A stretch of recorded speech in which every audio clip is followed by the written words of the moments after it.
périr. Quand il n'y a pas de vision, si en 2020 nous n'avons pas une vision, qu'est-ce qui va se passer? On va commencer à rétrograder. Il faut que Dieu nous donne à chacun d'entre nous une vision claire pour accomplir sa mission. Amen. Tu vas voir que ceux qui grandissent dans le Seigneur, ceux qui demeurent, ceux qui maturent, ce sont ceux-là qui ont la vision.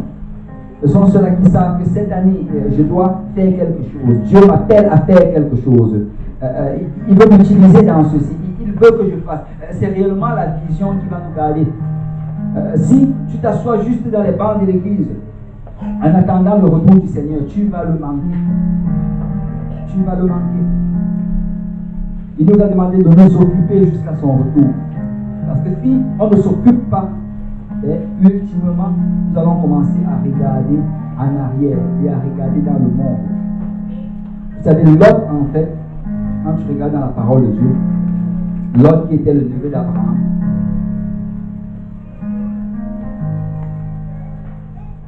quand tu étudies l'histoire de Lot, tu réalises que c'est une histoire vraiment tragique, une histoire triste, parce que toute la famille de Lot a péri.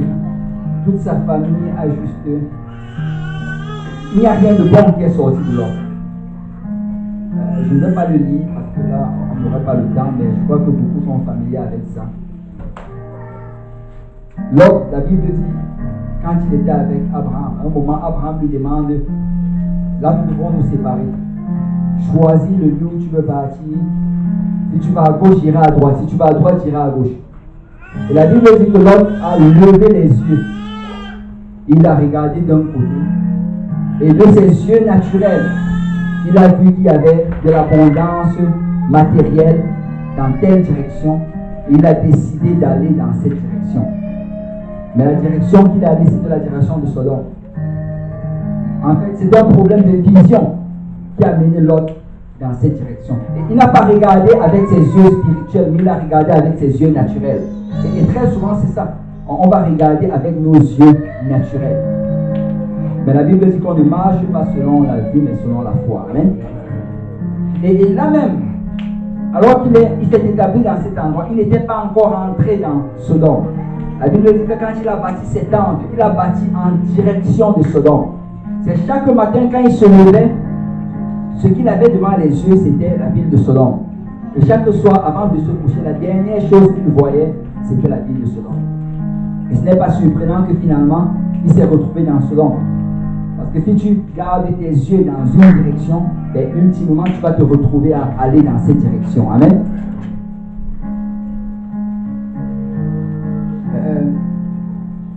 Toutes les filles de Lot qui étaient mariées, elles sont décédées en Sodome. En fait, elles ont péri avec Sodome. Donc, il a déjà perdu une partie de sa famille à cause de mauvaises décisions qui étaient basées sur une mauvaise vision.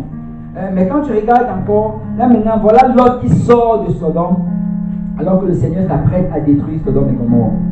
Et Lot sort avec son épouse, avec ses deux filles vierges ou bien non mariées. Et alors qu'ils sont en train de partir, l'ange leur dit, ne regardez pas en arrière. Parce que Dieu se soucie dans quelle direction nos yeux sont pointés. Amen. Il dit, ne regardez pas en arrière. Et on dit qu'alors qu'ils étaient en train de partir, la femme de Lot, je ne sais pas ce qui s'est passé dans sa tête. Peut-être qu'elle s'est souvenue qu'elle avait laissé des bijoux à Sodome. Ou bien elle avait laissé ses amis. Ou bien elle se rappelle des fêtes qu'elle avait à Sodome. Et je n'en sais rien. Ou tous les biens matériels qu'elle avait accumulés là-bas.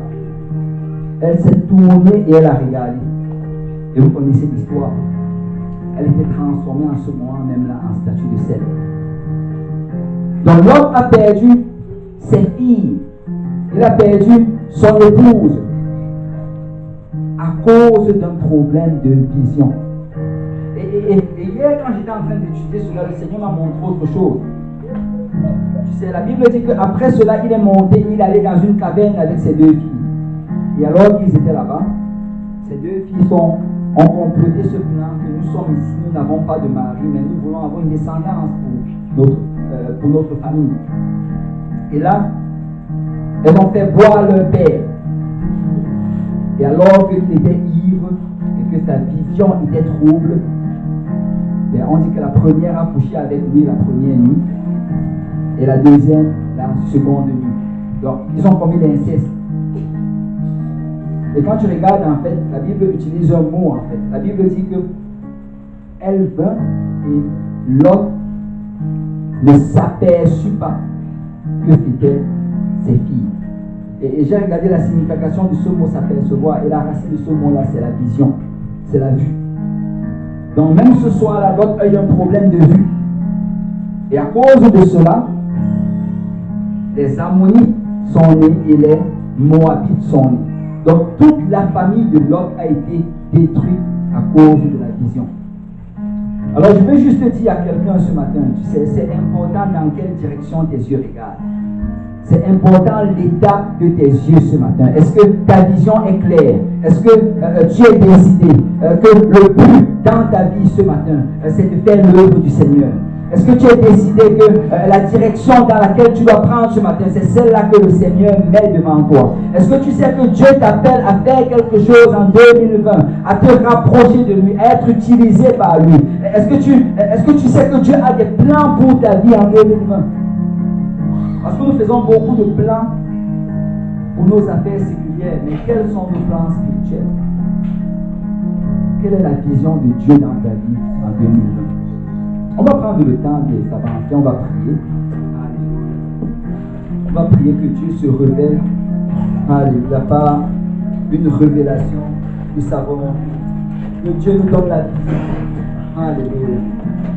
Je ne veux pas juste tirer dans le vide et après dire que ça c'est la cible que j'avais tirée. Mais je veux connaître la cible que Dieu veut mettre devant moi.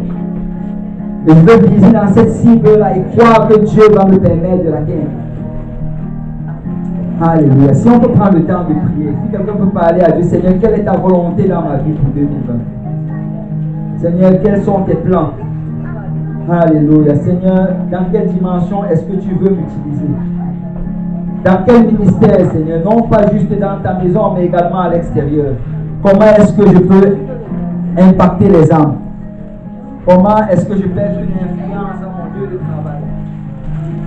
Comment je peux influencer à mon école? Alléluia. Et si tu es ici aujourd'hui et tu n'as pas encore obéi à l'évangile, alléluia, tu peux te repentir ce matin. Alléluia. Tu peux demander au Seigneur pardon pour tes péchés. Et le Seigneur va te pardonner. Et tu peux être baptisé au nom de Jésus pour le pardon de tes péchés. Le Seigneur va te laver et te purifier. Alléluia. Il va te remplir de son esprit. Alléluia. Mais si tu es ici ce matin et tu as déjà obéi à l'évangile, Dieu a une mission pour toi. Alléluia. Et si on peut prendre le temps vraiment de demander à Dieu de nous donner la vision. Quelle est ma place, Seigneur? Quel est mon rôle, Seigneur? Alléluia. Dans quelle dimension tu veux m'utiliser? Alléluia. Mais je ne veux pas juste avoir la vision, je veux l'entretenir par la foi. Je veux prier pour cette vision. Seigneur, accomplis cette vision. Je veux prier toute l'année jusqu'à ce que je voie le Seigneur le voir faire. Alléluia. Je veux lire la parole de Dieu. Je veux m'impliquer. Alléluia.